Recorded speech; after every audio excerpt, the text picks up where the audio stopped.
2 ते 3 वेळा आपण या ठिकाणी आलेलो आहात, पण आपल्याला त्यांनी जुमानलं नाही. तरी सुद्धा शेवटी आपल्या सगळ्या दिग्गजांना इथं यावं लागलं आणि आज आपलं फायनल झालं. तुमचा पाठिंबा भाजपला नव्हता म्हणून असं म्हणणं प्रशासनावर पूर्ण आरोप केल्यासारखं होईल.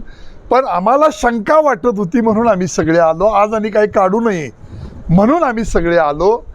आणि याचा भाग भाजपला पाठिंबा आहे नाही. तुम्ही सगळे पत्रकार मंडळी आहात, त्यामुळे आमच्या चर्चा चालू आहेत. आम्ही सगळे बसून सामुदायिक नेतृत्व करतोय. सामुदायिक नेतृत्वानं आम्ही तो निर्णय घेणार आहे. आणि अशी कोणतीही परिस्थिती, भीती, दबाव किंवा कोणाला काहीतरी प्रेशराईज असं काही होणार नाही. सगळे मुरलेले पैलवान आहेत. गेले 30, 35, 40 वर्ष यांनी राजकारण केले. तेव्हा असं कोणाला दबायचं किंवा कोणाला काही वेगळं व्हायचं अशी काही निश्चित भूमिका होणार नाही.